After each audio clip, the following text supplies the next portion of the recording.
नमस्ते दोस्तों, स्वागत है आपका मेरे YouTube चैनल पे। तो आज मैं आप लोगों के साथ शेयर करना चाहती हूँ कि महाशिवरात्रि क्यों मनाया जाता है, कैसे पूजा की जाती है इस दिन, किस प्रकार से और इसके विशेष महत्व क्या है। तो चलिए सुनते हैं। महाशिवरात्रि हिंदू धर्म में महत्वपूर्ण त्योहारों में से एक है, जो प्रत्येक वर्ष फागुन माह की कृष्ण पक्ष की चतुर्दशी तिथि को मनाई जाती है। यह दिन विशेष रूप से भगवान शिव की पूजा के रूप में मनाया जाता है। महाशिवरात्रि का शाब्दिक अर्थ होता है शिव की रात्रि, और इस दिन भगवान शिव के दर्शन, उपासना और व्रत का विशेष महत्व है।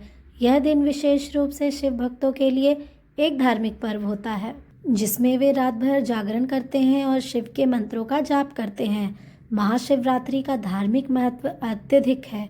इसे भगवान शिव की आराधना और उनके आशीर्वाद प्राप्त करने का सर्वोत्तम अवसर माना जाता है। यह दिन विशेष रूप से आत्मा की शुद्धि और ज्ञान की प्राप्ति का प्रतीक है। इस दिन भक्त व्रत रखते हैं, उपवास करते हैं और शिवलिंग पर जल चढ़ाते हैं। उनका विश्वास होता है कि इस दिन शिव की विशेष पूजा से सभी पापों का नाश होता है और पुण्य की प्राप्ति होती है। शिवरात्रि के दिन भगवान शिव के अलावा देवी पार्वती, उनके वाहन नंदी और उनके गुणों की भी पूजा की जाती है। महाशिवरात्रि का आध्यात्मिक महत्व भी अत्यधिक है। माना जाता है कि इसी दिन भगवान शिव का रात्रि रूप प्रकट हुआ था, जब वे तांडव नृत्य कर रहे थे। उनके इस रूप के प्रतीक शास्त्र में विशेष स्थान है। शिव का तांडव नृत्य सृष्टि के निर्माण, पालन और संहार के तीनों रूपों का प्रतीक है। शिव के इस तांडव से जीवन के चक्र का एहसास होता है, जिसमें जन्म, मृत्यु और पुनर्जन्म का सतत प्रवाह चलता रहता है। इस दिन की पूजा से भक्तों को शिव के इस रूप को समझने और उनकी कृपा प्राप्त करने का अवसर मिलता है। महाशिवरात्रि का एक और महत्वपूर्ण पहलू है उसका व्रत और उपासना। इस दिन भक्त शिवलिंग पर गंगा जल, बेलपत्र, शहद, दूध और फूल चढ़ाते हैं। उन्हें यह विश्वास होता है कि इन चढ़ावों से शिव की कृपा प्राप्त होती है और उनकी इच्छाएं पूरी होती हैं। इसके साथ ही इस दिन भक्त रात भर जागते हैं, मंत्रों का जाप करते हैं और ध्यान लगाते हैं।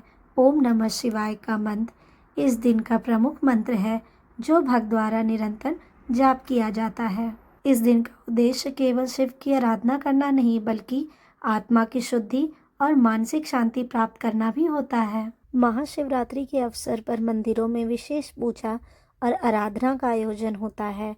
लाखों की संख्या में भक्त भगवान शिव के दर्शन के लिए मंदिरों में पहुंचते हैं। शिव भक्त इस दिन को एक अवसर मानते हैं, जब वे भगवान शिव के साथ अपनी आत्मा का मिलन कर सकते हैं और जीवन की उलझनों से मुक्ति पा सकते हैं। इस प्रकार महाशिवरात्रि का पर्व न केवल धार्मिक दृष्टि से महत्वपूर्ण है, बल्कि यह आध्यात्मिक जागृति और आत्मनिर्भरता का प्रतीक भी है। यह हमें यह सिखाता है कि जीवन में हर परिस्थिति को सहन करने की भक्ति भगवान शिव से प्राप्त की जा सकती है। तो गाइस, ये थी हमारे शिव जी की कहानी, महाशिवरात्रि की कहानी। और 26 फरवरी को महाशिवरात्रि है, तो ज़रूर पूजा करें और शिव जी से मनचाहा वरदान पाएं। ठीक है दोस्तों, फिर मैं मिलती हूँ आपसे नेक्स्ट वीडियो में। तब तक के लिए मेरे चैनल को सब्सक्राइब करें, कॉमेंट करें, लाइक करें। Thank you, bye bye.